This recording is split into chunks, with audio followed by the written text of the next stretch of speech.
Quizá. Ok, gracias. Pues buenos días a todos. Gracias por asistir a este evento en el marco del seminario de titulación de la maestría de Economía. Gracias a Isaí, gracias al doctor Isaí Guizar, al doctor Willy, por esta invitación. Pues bueno, pues vamos a comenzar. Me gustaría comenzar con una cuestión que tiene que ver con los desaparecidos. Los desaparecidos. Generalmente escuchamos en la noticia que cierta persona, un ama de casa, un jefe de familia, un estudiante, en fin, ahora sí que tienen mil caras los desaparecidos. Es una situación lamentable, angustiante desde el punto de vista psicológico para la familia o los seres queridos, así como también pues podemos ver que hay muchos vacíos en cuanto a la legislación al respecto. Pues bueno, lo que intento hacer en esta plática de divulgación básicamente es una propuesta para aproximar la sobremortalidad que habría en México si las personas desaparecidas estuvieran lamentablemente finadas, ¿no? Finadas, que es, desafortunadamente es un patrón muy usual en México. Los desaparecidos tardan mucho tiempo y casualmente, en algunos casos, pues están en fosas clandestinas. O otro modus operandi es, no necesariamente están en fosas clandestinas, pero pues están torturados, mutilados, etc. Bueno, pues vamos a comenzar. Este trabajo usa datos reales. La agenda de la presentación es, voy a dar una pequeña introducción, hablaré de las estadísticas que hay en México al respecto, algunas características del seguro, del mercado asegurador, la metodología que propongo usar para esto de los desaparecidos, cómo reestimar la mortalidad y daré algunas conclusiones y algunas breves referencias al respecto. Bueno, este fenómeno de los desaparecidos, pues cada año se incrementa. Hay algunas cifras que sugieren, son digamos que estimaciones indirectas que sugieren que pues ya estamos hablando de cientos de miles para 2020, 2021, etcétera. Aún en medio de la pandemia, pues no cesó el fenómeno y pues hubo más desaparecidos. Hay varias implicaciones en el sector asegurador de los desaparecidos. Yo pensaría que más allá del sector asegurador en general para la sociedad, es que, bueno, en principio no se sabe el estatus, el estado vital de la persona. ¿Okay? No sabemos si está muerto, si se fue de fiesta, en fin. Y bueno, esto puede afectar de manera inmediata a los dependientes económicos de él, como por ejemplo lo que es el pago de los gastos usuales, la escuela, colegiaturas, alimento, transporte, la renta, en fin. Por otra parte, para las compañías de seguro, se requiere un acta de defunción. ¿Ok? Si tú no presentas un acta de defunción, la compañía de seguros no te va a pagar. Es un requisito para que te puedan pagar el seguro de la persona, ya sea un seguro colectivo en el trabajo, un seguro individual. Perdón, es un requisito. Si no hay acta de defunción, no hay indemnización. ¿Ok? El número exacto de desaparecidos en México pues es desconocido en términos de los asegurados. O sea, no sabemos cuántos de los desaparecidos tienen un tipo de seguro. La AMIS, que es quien aglomera las compañías de seguro, reporta que hay por otro lado, una tendencia creciente de homicidios en la población asegurada. ¿Vale? Lo que lamentablemente ocurre es que generalmente los asegurados aparecen en fosas clandestinas sin vida. ¿Vale? Ese es un elemento típico. ¿No? También hay un exceso de servicios forenses en México.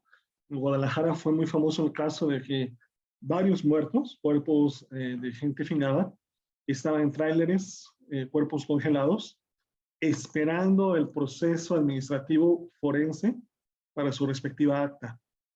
Luego, me parece que lo movieron de un lugar a otro municipio, están ahí rodando los tráileres con los cuerpos de los finados. Muchos de esos, pues, corresponden a personas desaparecidas, ¿vale? Al haber esa crisis también que se llama crisis forense, es decir, está rebasado el sistema forense en México, pues nuevamente el problema de emitir certificados, el luego de identificación, pues es más lento aún, ¿vale? Entonces el objetivo de ese trabajo es reestimar la sobremortalidad por sexo, asumiendo que las personas aseguradas pueden estar potencialmente, o sea, ¿qué pasaría con una cuota superior? ¿Qué pasaría si esas personas desaparecidas estuvieran aseguradas? El método que se usa es un método que hice con el doctor Víctor Guerrero en 2015, que es de suavizamiento controlado. Vale la pena decir que ese artículo se ha aplicado básicamente a curvas de mortalidad, pero en otros ámbitos como la economía, las finanzas, turismo, etcétera, bien puede ser aplicado. Al margen de donde sea aplicado, es totalmente neutro. Las estimaciones que voy a presentar están basadas en datos reales, como les decía, tanto de la AMIS como una oficina de SEGOP, del Ministerio de Gobernación de México. Y pues lamentablemente, desafortunadamente, esa base de datos de desaparecidos ya no es pública. A partir de este sexenio dejó de actualizarse y ya no es pública. Razón por la cual tuve que hacer algunas estimaciones para ver los flujos o los números más recientemente. Pues bueno, con base en estos resultados se llega a la conclusión de que es necesario que las compañías de seguro tengan una reserva apropiada para encarar esas posibles reclamaciones de los beneficiarios. ¿Y por qué? ¿Por qué deben estar preparados? Porque eventualmente puede ocurrir que los tiempos de espera para emitir un documento en el cual, en términos legales, esté difunto, puede cambiar de un día para otro, ¿no? Ahorita vamos a ver ese detalle, pero ese es un riesgo latente que tiene todo el sector asegurador.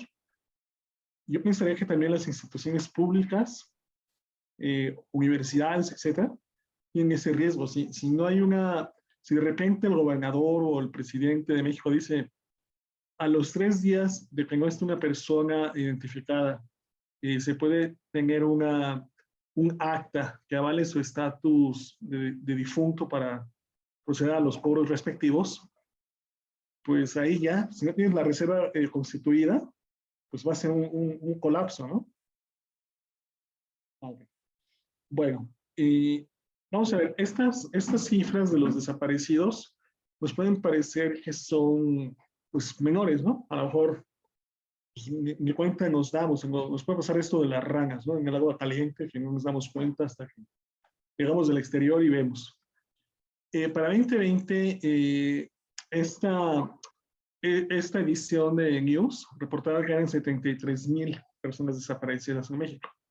¿Es mucho o poco? Bueno, pues mira, yo lo que te podría decir es que con base en datos del censo de Estados Unidos del 2019, 73,000 equivale al tamaño de ciudades completas, ¿no? Ciudades completas. Algunas de estas son, por ejemplo, Turlock City, en California, o Camden City, en New Jersey, entre otras, ¿no? Pero mira, Appleton City en Wisconsin, 74,000. En fin, puse ahí un rango de algunas ciudades que son equiparables en cuanto a cantidad al número de desaparecidos. Yo creo que sería un escándalo mundial si de repente alguna de estas ciudades desapareciera por algo. Entonces, lo que tenemos como contingentes para 2020, la estimación, es una ciudad de ese tamaño aproximadamente. Como les comentaba, en abril de 2018, el registro oficial de los desaparecidos dejó de ser público. Yo ignoro, la verdad no lo sé, ignoro si es información más bien de tipo clasificado, que ya no sea pública, o bien si de plano se dijo, pues ya no hay registro de, ¿vale? Entonces, pues esto permite no tener mucha claridad en cuanto a lo que se pueda hacer en política al respecto. Por ahí hay una iniciativa, escuché hace un par de días, que era el derecho de los desaparecidos a ser buscados. Estamos ya un poquito atrasados, creo yo, en esos temas. Entonces, en breve, no hay información ni de edad, ni de sexo, ni de dónde desapareció, ni de dónde era, de las personas. Insisto, puede ser que sea información clasificada, pero yo como investigador quise meterme a ver y pues no.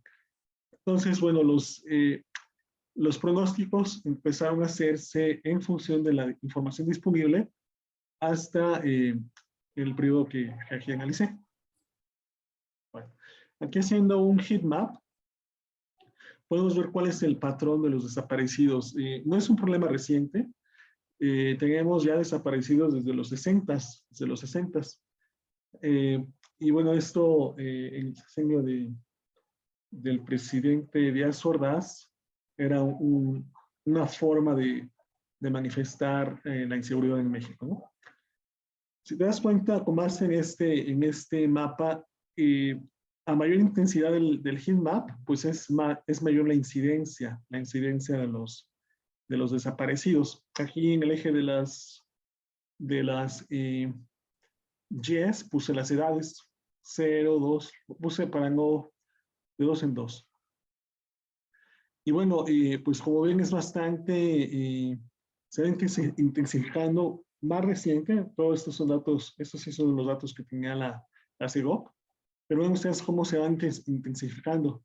De 2010 o 2007 que se empieza la guerra contra el narco en el sexenio de Calderón, pues esto se va incrementando, y pues antes podíamos pensar que era focalizado a ciertos sectores, ¿no? Y quizá adultos. Pero mira, a partir de 2012, pues ya empiezan los menores. Los menores. Y bueno, todo parece indicar que hay la alta concentración es de 2010 a 2018 con un 90%. O sea, 9 de cada 10 desaparecidos hasta 2018, porque aquí es un stock, digamos que se pueden ir registrando los acumulados.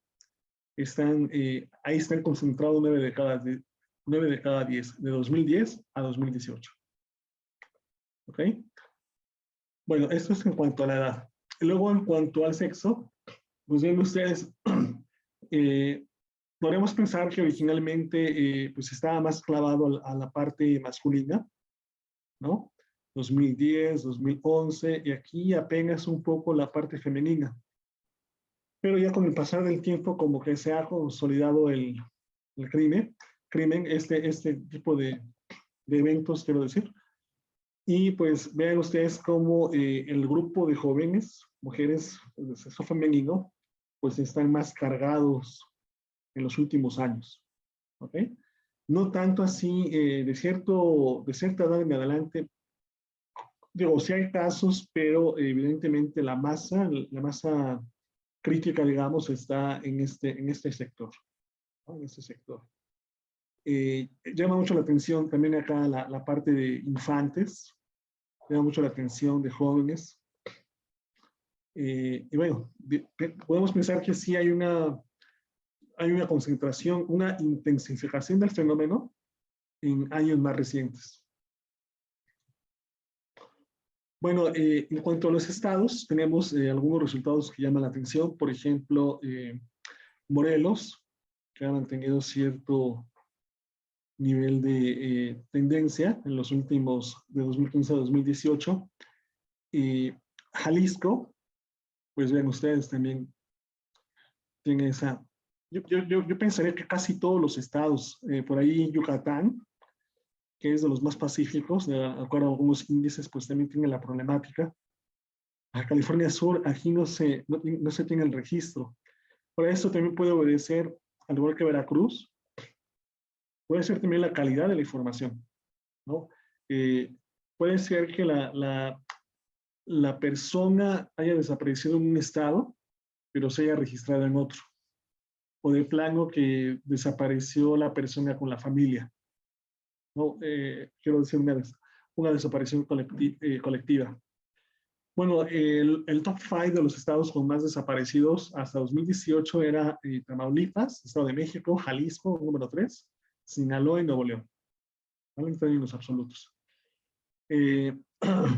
También, bueno, algunos estados, los del norte, tienen esta problemática, pero yo pensaría que no es un problema exclusivo yo creo que está bastante heterogéneo, bastante homogéneo hoy día, ya en 2020, ¿no? En 2020. También otra situación que tenía esa base es que permitía identificar la nacionalidad de los desaparecidos. Y muchos eran extranjeros, principalmente de los Estados Unidos. ¿Vale? Para 2017 se señala en esa base de datos, que es la que estoy tratando de plasmar aquí, Quintana Roo, Cancún en particular, fue de los más afectados en 2017. Lo podemos ver aquí, mira, aquí está. Aquí está, no sé si ven mi ratón, ahí está Cancún, de los más afectados, y siendo un destino turístico, creo que es mala imagen, ¿no? De hecho, por ahí Estados Unidos lanza una advertencia de visitar o no visitar algunos puntos de México. Esto lo va actualizando cada determinado tiempo, cada que lo considera pertinente, y te dice explícitamente cuáles son las razones por las cuales no tendrías que visitar algunos puntos. Entre ellas, puede decir, ha habido balaceras o eventos violentos donde la gente ha sido asesinada. Pues les sugerimos que no visite tales puntos, ¿no? Son bastante explícitos. En cuanto a las edades promedio, el estado para los hombres donde se tiene la medida más alta es Tlaxcala, 46.5, y para las mujeres Coahuila, pero ven ustedes el gap de 46 a 28, pues todo parece sugerir que las desaparecidas para los malosos, pues son mujeres jóvenes en promedio, ¿no? Están en los estados con los promedios más bajos de edad son San Luis Potosí y Tabasco, ¿no? 28.8 y 18.4. Y luego también pues, puede haber bastante heterogeneidad. Donde hay más heterogeneidad en las edades, es decir, que es más democrático, digamos, este tipo de eventos, es tanto en Tlaxcala como en la Ciudad de México, ¿vale? Y donde hay más concentración del perfil de los desaparecidos es en Baja California Sur y Tabasco. ¿Ok? Luego, ciertamente esto está más cargado al sexo masculino, aunque, como les decía, en años más recientes se ha tenido cierto equilibrio entre estas poblaciones. Sin embargo, para 2018, el 75% eran hombres, 25% eran mujeres. Las edades promedio para los hombres eran 31, para las mujeres 33, y para el total era 34. Las edades, pues, prácticamente desde cero. El dato más alto que encontré era de 106 años. Honestamente, no sé para qué pasa esto. Ahora, puede ser también en esas últimas etapas, no te dicen la causa o sea, la base nada más te muestra los desaparecidos, dónde se fue vivo por última vez, dónde se vio por primera vez, dónde se tuvo contacto con la persona, en qué estado, en fin. Pero no te habla, no se sabe cuál es la causa. No se sabe cuál es la causa. O sea, de manera explícita no te dicen. Ese es un desafío metodológico, creo yo. ¿Cuál es la causa? El hecho es que están desaparecidos. Y puede ser que la gente de la tercera edad, por algún tipo de demencia senil, pues olvide dónde vive y se vaya. O sea, ya no sabe cómo regresar a su casa. Eso puede ser, ¿no? Pero siendo honestos, yo creo que eso es una parte pequeña, ¿no? Una parte pequeña. Luego, el primer caso de desapariciones, como les decía, pues es del año 68, ¿vale? un año pues bastante violento en México en cuanto a hechos eh, políticos, ¿no? Bueno, un aspecto común es que los desaparecidos tienen una figura delgada. Eso sí aparece en la base de datos. Entonces me puse a hacer la estadística, entonces buscan gente delgada. Es gente joven. El 50% tienen menos de 27 años. Es decir, uno de cada dos menor de 27 años. La mayoría de los foráneos viene de Estados Unidos, 63%. ¿Qué más? ¿Ah? En cuanto a la complexión, pues mira, complexión delgada, 56%, media 23% y robusta 21%. Vemos que como que buscan ciertos perfiles en las personas. Ahora, me di a la tarea de hacer una gráfica donde se cruzaran los homicidios, que es lo que está en gris, en tono de grises, y los faltantes, los contingentes de población faltante. Viendo simplemente la estructura de los datos, parecería ser que hay cierta similitud en cuanto a forma, no a nivel, pero sí hay similitud entre los faltantes hombres y los hombres que son víctimas de homicidio, ¿vale? Es decir, por ejemplo, la moda está en torno a los 30, de 25 a 30 están los picos más altos, ¿no? Tanto en desaparecidos como en homicidios. Pues digamos que guarda cierta estructura, una cola pesada para edades más avanzadas o para edades menores, ¿vale? Entonces digamos que es como una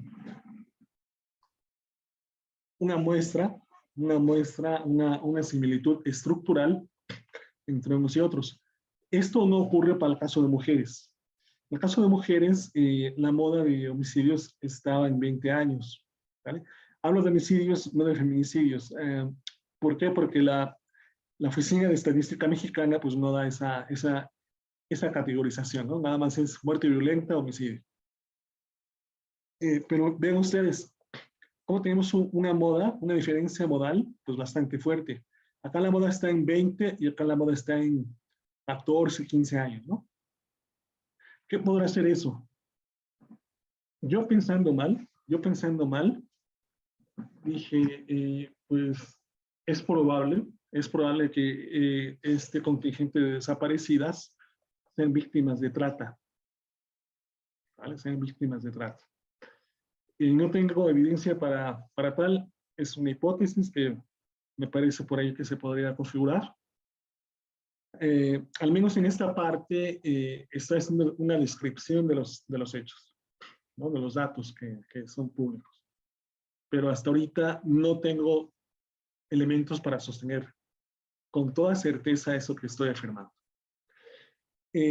Bueno, también es notorio en cuanto a homicidios el desbalance, mucho más hombres que mujeres, pero pues parecería que hay un patrón diferente en cuanto al perfil de los desaparecidos masculinos y femeninos. Bueno, dicho sea de paso, el exceso de homicidios trae como consecuencia un retroceso en la expectativa de vida de los mexicanos. Y pues se ha acentuado con la parte del COVID, ¿no? Mexicanos.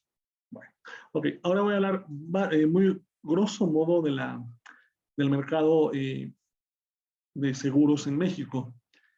Y ciertamente tenemos que hay aproximadamente para 2018 había 13.5 millones de personas aseguradas con seguros de vida. Y pues es bastante baja la cobertura en términos porcentuales. Digamos, en otras palabras, pues hay una gran oportunidad, si lo quieres mirar desde el sector asegurador, para ese potencial de personas que puede tener acceso a un seguro de vida. El seguro de vida al cual me refiero puede ser un seguro de vida individual, que alguien contrata con alguna compañía, o colectivo, ¿no? Donde trabajes te pueden dar un seguro, si hay sindicato, en fin, ese tipo de seguros. Pues aquí, con base en la encuesta del INEGI, que es la encuesta nacional de inclusión financiera, pues se tienen esos datos. ¿Qué más les puedo decir? Haciendo un cruce entre los asegurados que son finados por homicidios, pues tenemos nosotros, por ejemplo, si hacemos el comparativo del INEGI contra lo que dice la AMIS, pues fíjate que hay algunas cifras que llaman la atención, ¿no? O sea, por ejemplo, aquí en 2014, 15, 16, la AMIS está reconociendo más eventos que el INEGI. ¿Sale? Más eventos que el INEGI. ¿Qué puede ser? Puede ser que una persona tenga tanto seguro de vida individual como seguro de vida colectivo, es decir, de su trabajo. Eso podría, concediendo el beneficio de la duda, ¿no? La otra posición sería decir, bueno, pues el INEGI no está captando todo. El INEGI no está captando todo. Habría que hacer un estudio más profundo con los datos de la AMIS. Sin embargo, bueno, la información de la AMIS es bastante celosa y lo que no aparezca en los reportes de la AMIS, que son públicos, los puedes consultar en la web, no te lo abren fácilmente, es información sensible. Lo que sí vi es que como tal aparece de varios años atrás, 2010 me parece, a la fecha aparece el rubro de homicidios y eso hacia atrás no aparecía. Entonces sí es un fenómeno que está identificando la AMIS, pero pues me llama a mí la atención 2016, ¿no? INEGI declara 10.913 y la AMIS registra por reclamaciones de muertes por homicidios 13.000. Es decir, tiene un excedente la AMIS o un déficit el INEGI. ¿Ok? Bueno, vale. ¿Qué más? El número de reclamaciones por homicidio ha ido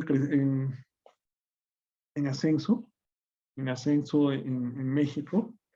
En 2018 trae 1081 y ahora trae 1209 a la parte individual. La parte de colectivo, pues como que se estacionó. Ahora, habría que pensar que el seguro individual está más asociado a un nivel adquisitivo más alto, ¿vale? A un nivel adquisitivo más alto. No digo que no exista con niveles adquisitivos menores, pero es menos frecuente, ¿sale? Bueno. Este negocio de los seguros pues es bastante lucrativo, deja sumas bastante jugosas a las compañías, quiero decir al sector, que oscilan en esa cantidad de millones de dólares. Es lo que se publica, ¿no? Es lo que se publica. Sin embargo, pues yo creo que si se hiciera una reestimación, esto sin duda puede moverse las cifras. Habría que ver los impactos. Ahorita voy a ver a qué me refiero con eso de los impactos. Bueno, entonces, bueno, en México para las compañías de seguros se requiere, como les decía en su momento, un acta de defunción, si no, no te pagan. ¿Vale? Si no tienes ese certificado, vas a tener muchos problemas, siquiera hasta en acceder a la gente, ¿no? A la gente que es intermediario entre la compañía y tú, como el beneficiario del producto. Entonces, hay una cláusula general en todos los seguros de vida que dice que se tiene hasta cinco años de la muerte para que tú puedas reclamar el seguro. Entonces, se muere, pues tiene 5 años, a partir de la muerte ya manifiesta y respaldada con acta de defunción para pedir la suma asegurada, ¿no? En Estados Unidos, lo que estaba revisando al respecto es que en ese sentido se parece, pero la expedición de un documento legal que dé la calidad de difunto que no es necesariamente el acta de defunción, pero sí en términos legales, tiene cierta protección.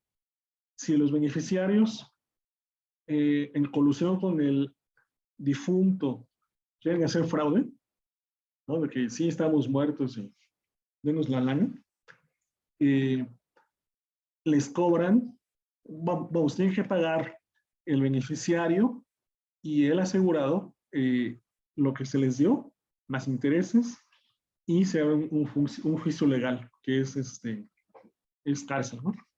Entonces es bastante más explícito, diciendo, ok, bueno, está desaparecido, menos tiempo para que tengas el documento, lo cobras, pero si está, si es un fraude esto, si nos estás mintiendo, pues te atienes a las consecuencias. Pues bueno, en México, ¿qué sucede?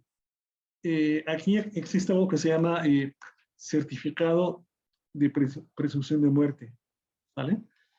Esto toma, de acuerdo a la legislación de cada uno de los estados, que estoy revisando, entre 1.5 y 6 años, ¿vale? Hay muchos trebecos, estoy viendo que hay algunos despachos de abogados clavados con estos temas y que te garantizan, ¿no? Me llama la atención la promoción. Si no aparece su pariente, nosotros le ayudamos al certificado y tal, y, en fin, ¿no? Entonces, bueno, haciendo esta cuestión de 1.5 o hasta 6 años, y que el seguro acaba en los 5, pues quizá ya no te da tiempo de introducir la documentación para la reclamación del seguro. Eso por un lado. Luego, por otro lado, puede ser que en alguna iniciativa fast track se diga, ok, bueno, pues a partir de hoy, todos los mexicanos que no estén, que estén desaparecidos, a los 2 meses se va a extender, vamos a apoyar a las familias de los afectados con este documento para que los deudos cobren los beneficios del producto, ¿no? Fíjate nomás, o sea, así de bote pronto, ¿no? Un fast track, una política en ese sentido. Y yo creo que eso sí puede apoyar a las familias, ¿no? O sea, yo no dudo que sí haya en algunos casos gente que quiera pasarse de lista, aprovechar esta cuestión, pero también estoy seguro que hay muchas familias que su nivel de vida cayó gravemente a partir de la ausencia del padre o de la persona que daba el recurso para toda la manutención y demás de los miembros del hogar. Luego, por otro lado, ¿qué pasaría con la mortalidad si estos desaparecidos pues, emergen de las fosas sin vida, ¿no? Yo creo que esto da pie a la razón de ser de ese trabajo, reestimar la mortalidad. Bueno,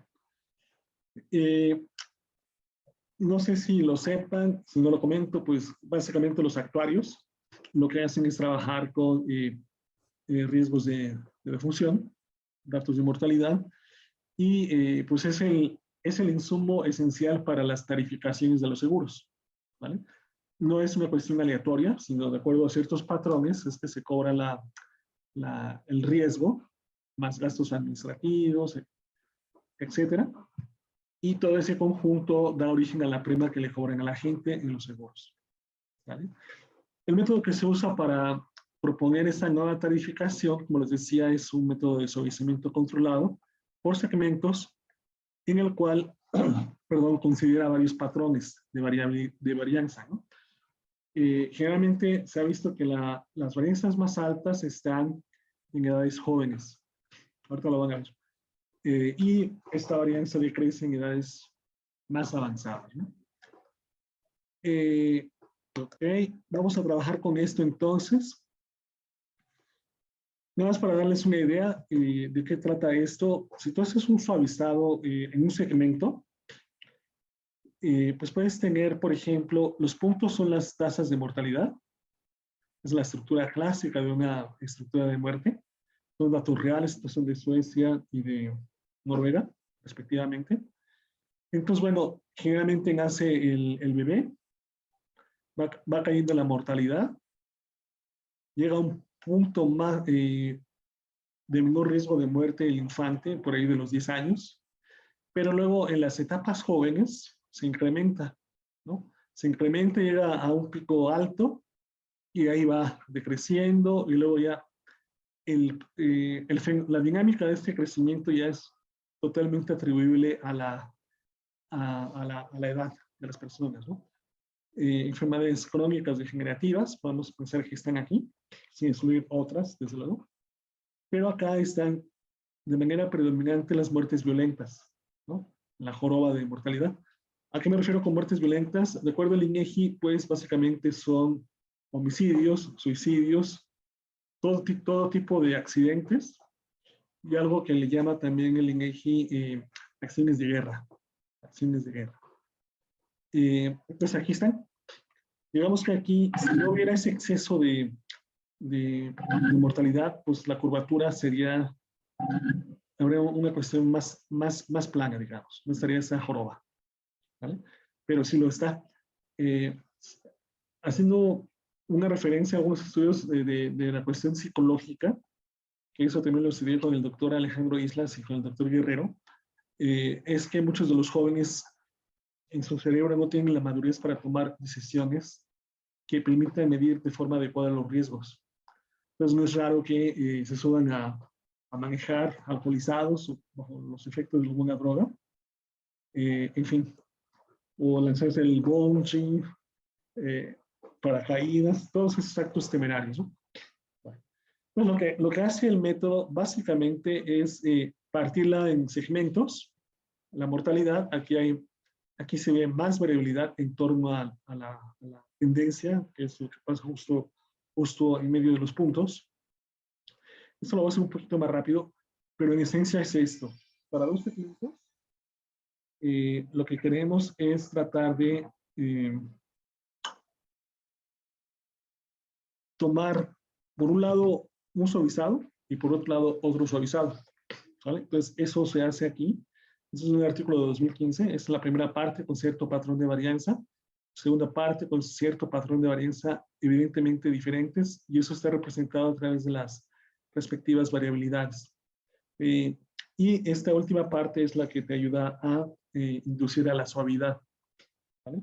No creemos que nuestra tendencia toque todos y cada uno de los puntos, creemos que nos presenta un patrón. En ese sentido, las uniones son fundamentales, ¿no? Si tú tomas primera parte con alta varianza y luego la segunda,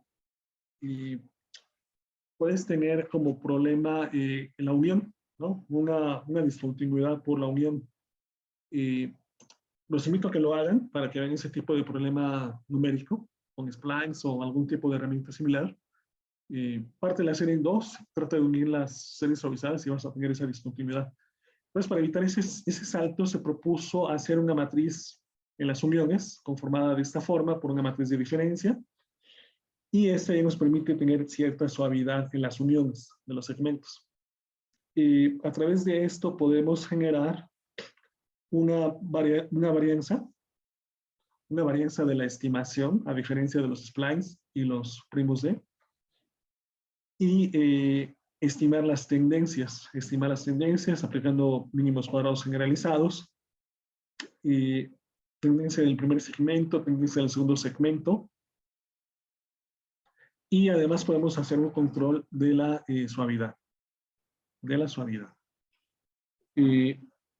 Yo creo que vale la pena, si les interesa esta parte, que se explore por ahí algo de suavizamiento para datos económicos, ¿vale? Para datos económicos yo creo que es importante. Ok, ponen por aquí un índice para hacer el control del suavizamiento. Ese índice posee ciertas propiedades deseables en el suavizado. Está acotado, tiene algunas cuestiones de... algunas cuestiones que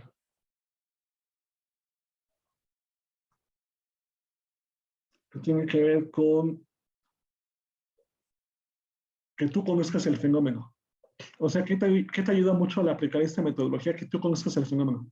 Si es un fenómeno que no has estudiado, pues como que vale la pena ver qué se ha hecho en cuanto al suavizamiento en ese fenómeno. Pero si tú ya eres un experto, no sé, en remesas o cuentas nacionales, etcétera, pues tú ahí ya podrás tener cuánto suavizar. Aquí la cuestión es que el analista, es decir, ustedes pueden hacer el control de acuerdo a lo que se espera, ¿no? O sea, ustedes son los que mandan aquí en el suavizamiento y no al revés. En los splines tú eres el esclavo. ¿Sale? Yo no sé, Isaí, si aquí hay alguna pregunta. Creo que vale la pena aquí hacer una pregunta.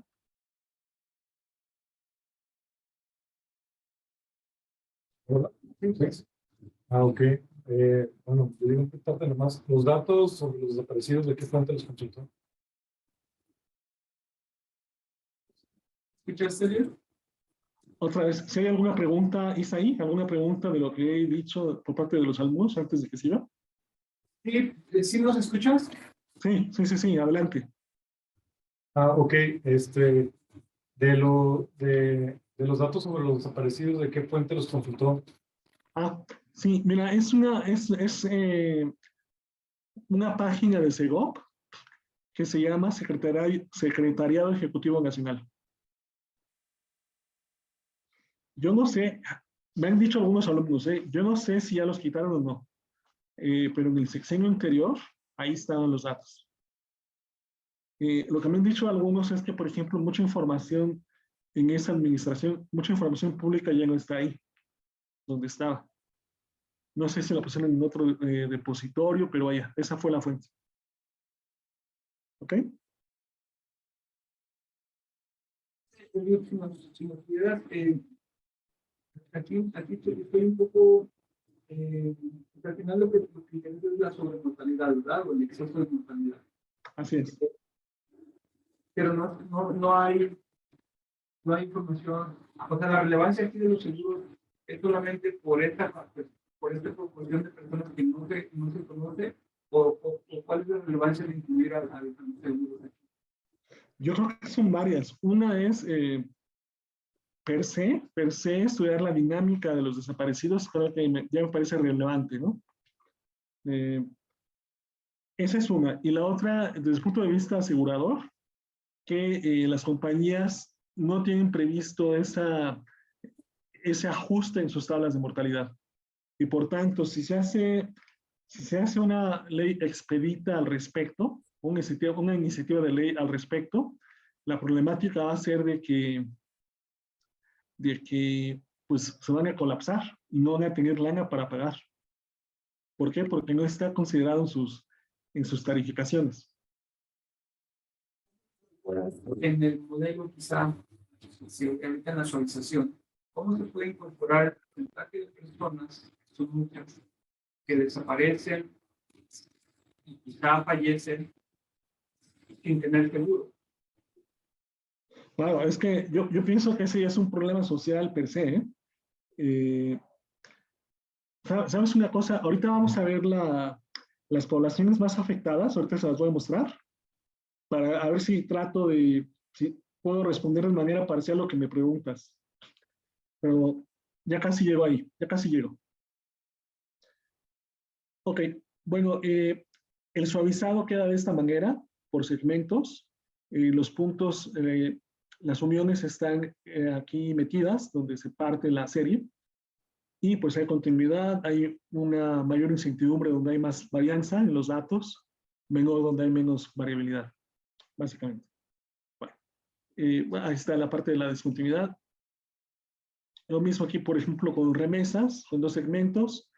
Si suavizas con un solo criterio, usando el método sin segmentar, y pues estás sobreestimando parte del fenómeno y estás subestimando parte del otro fenómeno. Entonces, si hay diferencias y hay alguna fecha, algún momento clave en la cual sea oportuno la partición, pues es ahí donde puedes imponer el punto de corte.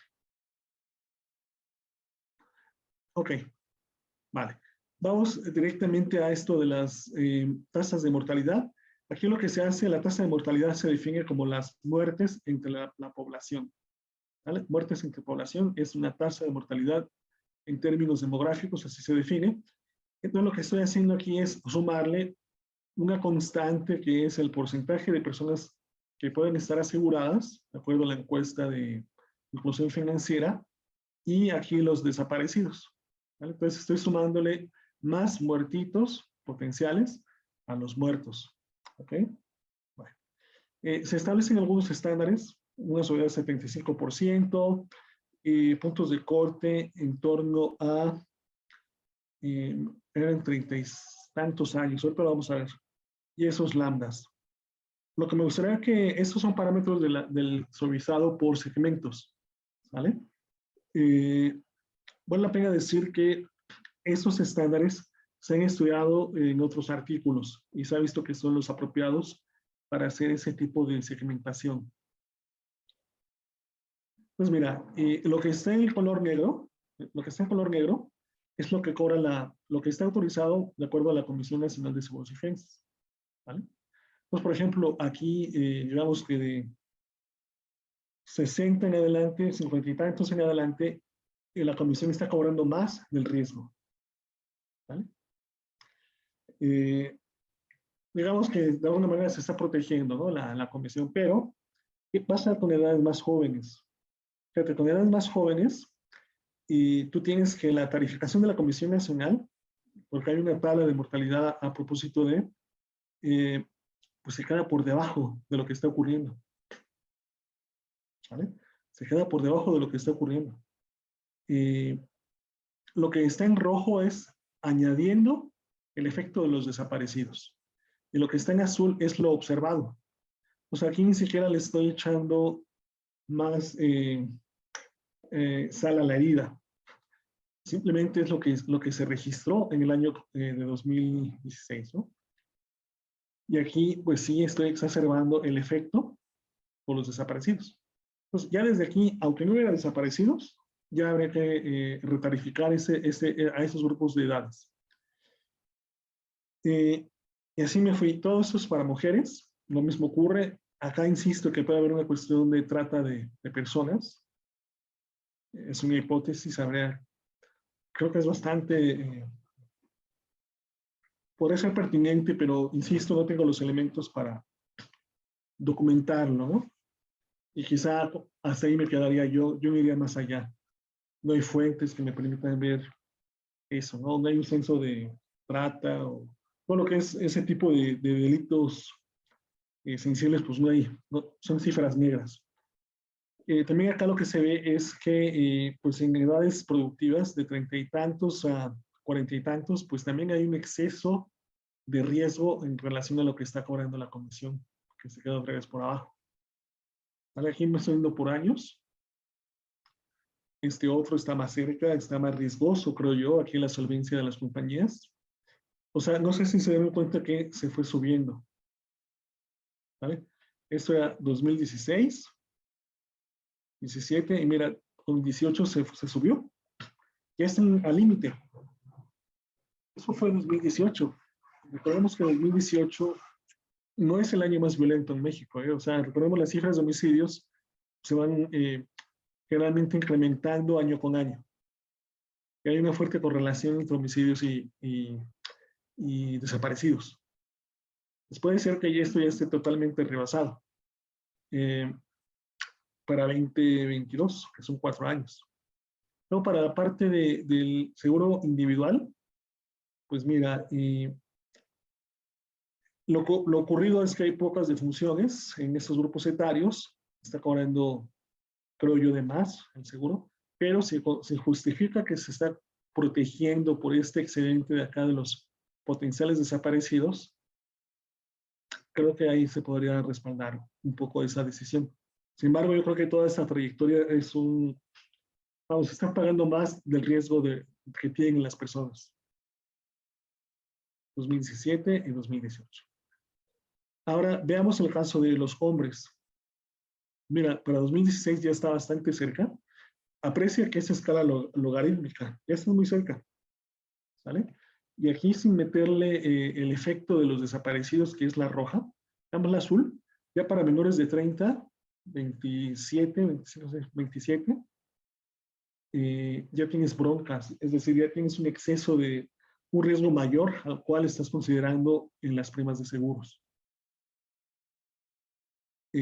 Para 2017, mira, yo vería aquí hasta una doble joroba, ¿no? Para en torno a los 12, 15 años, en torno a los 25, luego también acá de los 40, 45, ese otro efecto. ¿Vale? Otra vez, vemos el efecto de 50 para abajo está casi en el límite, ¿no? Y de 30 para abajo, pues ya totalmente rebasado, ¿no? Lo que dice la Comisión Nacional, insisto, sin meter la parte de desaparecidos. Esto es para seguros individuales, pasa algo similar que para mujeres. ¿No? Se está cobrando, yo pienso que se está cobrando de más. Pero ese exceso que se cobra acá, o sea, conforme más alta sea la mortalidad, mayor es la tarificación y lo que tú pagas. ¿Vale? Pero si consideras que eso compensa esto que está acá, o sea, eso además compensa lo que estás cobrando de menos antes de los 20 y tantos años, quizá por ahí se pueda justificar, ¿no? Bueno, conclusiones. Esto de asumir que los desaparecidos puedan tener un seguro y esto impacta al sector asegurador, pues es, creo yo, algo latente que puede surgir en una conferencia de prensa, una iniciativa de un día cualquiera, ¿no? Yo creo que tendría sus efectos positivos y negativos. ¿Qué ocurre? Lo que pasa es que si las compañías como gremios, vamos, toman cierta iniciativa, pues puede haber una cuestión más dramática en términos económicos. Decir, bueno, pues si es así, ya operamos en México, ¿no? Pues eso puede traer una consecuencia mayor. En términos micros, pues bueno, las consecuencias creo que son bastante evidentes. Una caída en la calidad de vida de las familias, donde hay al menos un miembro desaparecido. Pienso que en general hace falta hacer un reajuste en la sobremortalidad que está presentándose en México. Ahora, esto de pensar que los desaparecidos van a aparecer vivos es un poquito, por lo que yo he visto, es un poquito ilusorio. Es un poquito ilusorio, ¿no?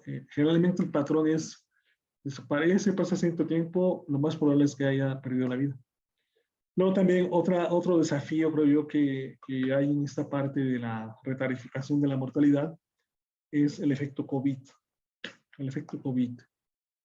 Todas las estructuras de defunción, todas las estructuras de muerte se incrementaron, ¿no? México, en particular la Ciudad de México, experimentó un exceso de mortalidad inusitado. Por ahí hice un artículo que está publicado y se estima que para la Ciudad de México los hombres perdieron 6 años de expectativa de vida. En otras palabras, se perdió o se tiene un retroceso de 30 años en expectativa de vida. Los hombres. O sea, los defeños masculinos son los más afectados de todo el país. ¿Vale? Entonces, bueno, esto de los desaparecidos y potencialmente difuntos, más COVID, más homicidios, etcétera, las otras pandemias que tenemos, yo pienso que sí amerita un repensamiento de cómo tarificar. Esto que les he presentado, todo es meramente exploratorio. Es exploratorio.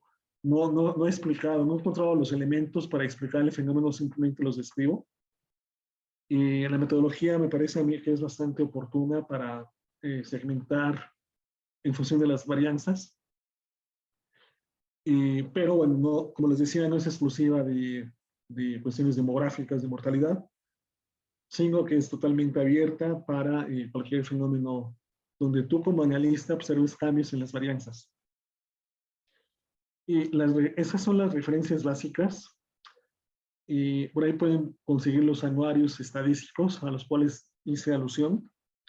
Mira, este era el sitio, no sé si siga, para que me preguntaron.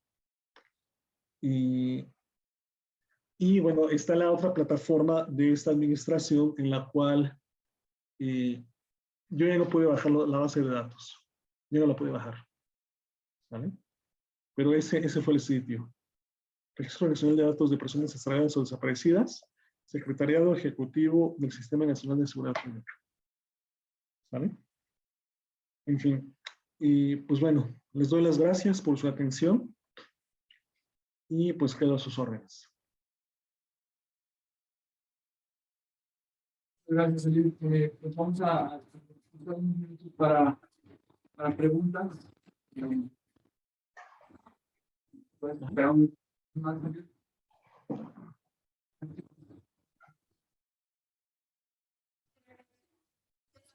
Que vimos al último sobre los diferentes escenarios con y sin desaparecidos, ¿cuál podría ser la idea detrás de una convergencia que hay en cierta edad para tanto hombres como mujeres? ¿Cuál podría ser la...? Y no me queda muy clara tu pregunta, ¿la podrías reformular, por favor? Veíamos en las últimas gráficas que en cierta la línea roja y la línea azul se unen.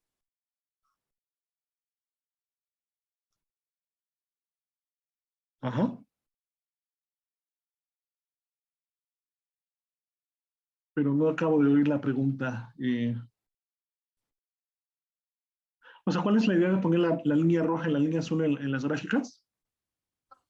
No la idea de por qué ponerlas, sino por qué convergen en cierta edad para hombres y mujeres. ¿Por qué le pierde?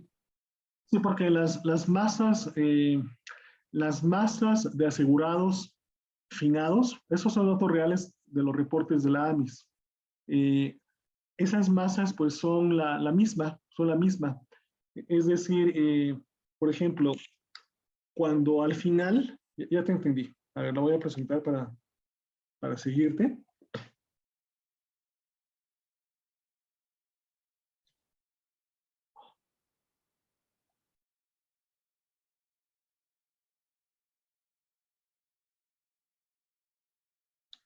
Bueno, aquí hay una cuestión importante, es escala logarítmica. Entonces, lo que podamos estar viendo no necesariamente es lo mismo. O sea, aquí con la escala logarítmica vemos que son muy similares la azul con la roja, ¿no?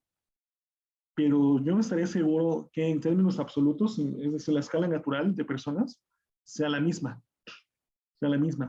Aquí, ¿por qué lo hice en logaritmo natural? Porque generalmente en demografía, para estudiar los fenómenos de muerte, se usa esa escala, pero no son necesariamente las mismas cifras. Digamos que esa discrepancia obedece a que el excedente de muertes por desaparecidos es menor, ¿no? Hay un épsilon, digamos, un épsilon que hace la sutil diferencia entre unas y otras.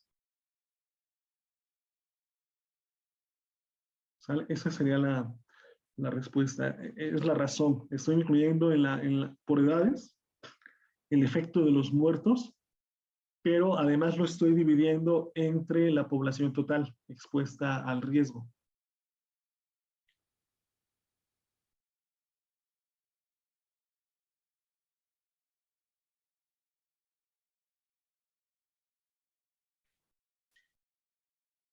Elliot, yo tengo una pregunta.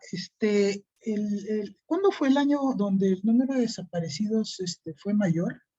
¿Y cómo se comportan tus brechas en ese año en particular? Ajá. El año donde tuve más desaparecidos fue 2018. Ah, el último. Ok. El último. Es que es una cuestión que va bastante correlacionada con los homicidios. bastante correlacionada. Ahora, mucho ojo, ¿eh? Estos son los desaparecidos declarados. Ajá. Sí, claro. Puede haber familias completas de desaparecidos y nadie los declaró. Claro, y no van a aparecer ahí en Parece. los cálculos. Y por ejemplo, todos estos que les decía de los tráileres de Guadalajara, no sé si supieron de eso. ¿Se supieron de eso? Sí, claro. O sea, ¿acaso no serán gente o familias completas que nadie está declarando y aparecieron de casualidad en alguna de las fosas clandestinas, hallada por casualidad en algún paraje de... O sea, hay muchas cosas de casualidad, ¿no? Ujú, ujú. Pero sí, en efecto, esa es la respuesta, estimado Ya, Willy. ya. En las series de cuando se hace la fragmentación o esta división, Sí. ¿Cuáles son las edades, te refieres?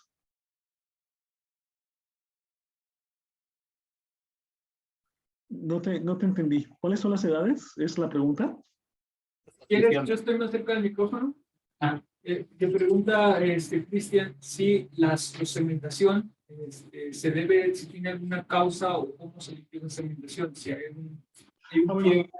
la propia información que genera. Ok. Mira, en este método de 2015 hay dos propuestas para imponer esos puntos de corte. Una propuesta es meramente exógena.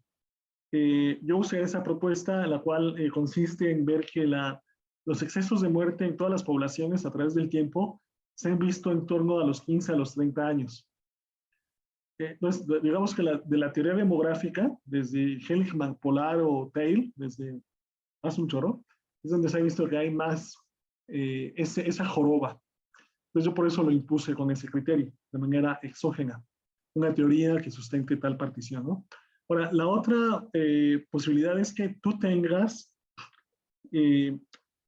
la serie, aprecies que si hay diferencia, pero no sepas exactamente dónde cortar. Y para eso proponemos nosotros un método estadístico donde tú vayas iterando el punto de corte, lo vayas moviendo. Por ejemplo, empiezas en el punto 5 y ves cuál es el error estándar. Luego punto 6, 7, 8, etc. Y el punto de, vamos, vas haciendo una búsqueda exhaustiva donde se genera el menor error estándar de la estimación. Y el punto de corte será aquel donde se tenga el menor error estándar. ¿Vale? A veces, fíjate que lo interesante es que a veces coincide lo que dice la teoría demográfica con lo que te da ese algoritmo, ¿no? De búsqueda exhaustiva. Pero a veces no. Si es un tema muy reciente, tipo COVID en la zona metropolitana de Guadalajara a través de olas epidémicas, ¿dónde cortas para suavizar? Pues yo haría eso. Yo haría eso, una búsqueda exhaustiva para ver los puntos de corte.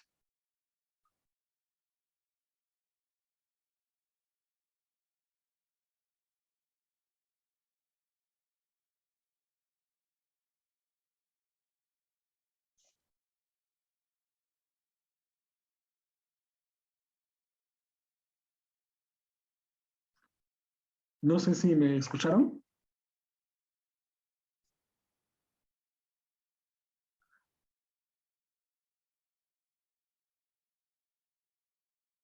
Ya los perdí, Willy. Ya no los escucho. Sí, como que el audio no está funcionando, ¿verdad? Pero ya no me dijeron nada, yo creo que sí les respondí. Isaí, ¿alguien por allá? A ver, ¿nos escuchas? Ahora ahora sí. Como que se va el audio muy frecuentemente. sí. Es que, pero ahora vamos a tener eco, ¿no? A ver ahí. Ya. Ok. Bien. Sí, sí te escuchamos bien, Eliud. Mira, yo tendría ahí un par de dudas, quizá, ¿no? Una, viéndola desde el punto de vista actuarial o de seguros, digo, considerar esto podría ser bastante peligroso, ¿no? porque una implicación sería, si hay un exceso de mortalidad, sería pues incrementar las primas, ¿verdad? Y entonces al incrementar las primas, pues generas esta onda que advertía Stiglitz de que se van los buenos, ¿no? Y además le das incentivos a, bueno, por parte de lo mismo le das incentivos a aquellos que piensan que pueden desaparecer y morir a comprar seguro, ¿no? Entonces ahí sí se vuelve un fenómeno quizá con muchas más implicaciones. Y ahora, la sobreestimación puede ser un poco preocupante porque pues aquí en Jalisco hay un sistema que se llama SISOBIT, que reporta a las personas desaparecidas y las personas no localizadas, que hay una diferencia entre ellas, ¿no? Y de las personas que se localizan, es cerca del 90% de mujeres que están vivas, ¿no? Y no sé si ese fenómeno en hombres es un poco menos, es como el 80%, no sé si ese fenómeno sea a nivel nacional. Si fuera a nivel nacional, pues entonces habría una sobreestimación del exceso de mortalidad con todas las implicaciones de seguro, ¿no? Eso por un lado. Y por otro lado, porque también muchas de las personas desaparecidas, no tengo idea de cuánto, sí recuerdo que en alguna ocasión con uno de los estos de las comisiones de búsqueda nos decían que especialmente en el caso de mujeres desaparecen por voluntad propia. Y cuando las encuentran, quieren que no las reporten como que aparecieron. Wow. Interesante. Y digo, todo esto porque implica un exceso de estimación, una sobreestimación, ¿no? Claro, claro. Sí, de por sí está oprimido el total de personas que tiene ese beneficio, pues más lo estaría si hay una reestimación. Estoy totalmente de acuerdo. Estoy totalmente de acuerdo. Ahora, lo que sí creo es que el riesgo que se corre es que, digamos que es un arma de dos filos, porque también esta parte, Isaí, es que si de repente nuestro presidente o algún tomador de decisiones de tal jerarquía hace una decisión de que 3 meses, la cuestión es que si no retarificas o si no tienes una medida alterna para hacer frente a esas potenciales reclamaciones, te puedes colapsar. ¿Sí me explicó? O sea, yo creo que aguantarían las más grandotas. GNP aguantaría ese golpe, ¿no? Pero yo no sé si, por ejemplo, las medianas o pequeñas lo aguanten. Entonces, a lo mejor podría ser, ok, tenemos en mente que la retarificación o el riesgo implícito a través de sobreestimar la mortalidad que debería de ser, pero que no lo vamos a hacer porque se nos va al mercado, sería de tal tamaño. El gobierno échanos la mano para hacer otro tipo de deducciones que nos permitan hacer una reserva de tal magnitud, como un camino alterno, porque sí entiendo la postura, Isaí, que me comentas. ¿Sí me explicó?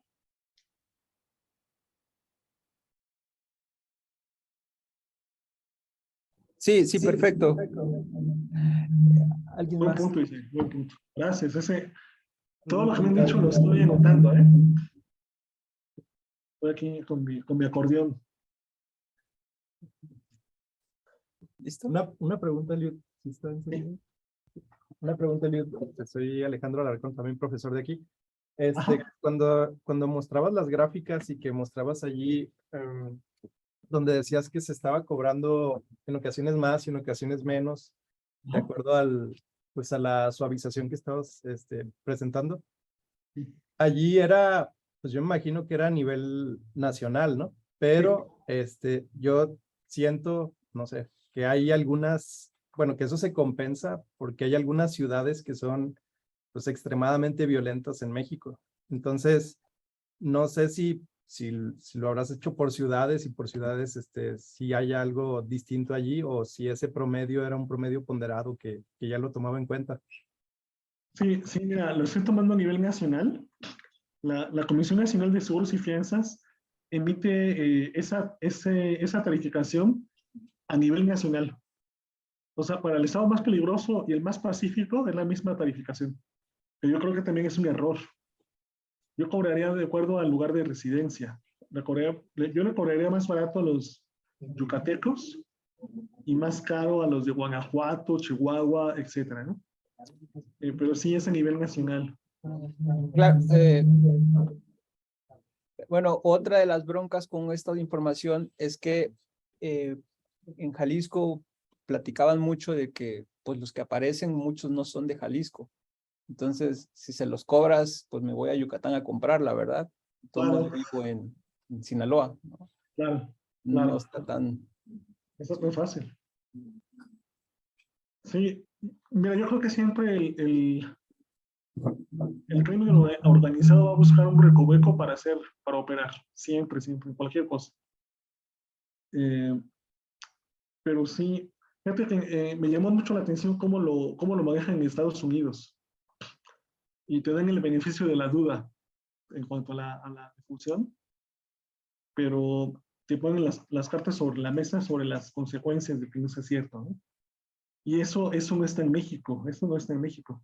Fíjate que me gustó mucho ese punto, que todo lo que me han dicho me ha gustado para hacer las correcciones, bueno, en fin, los apuntes con mi colega. ¿Alguien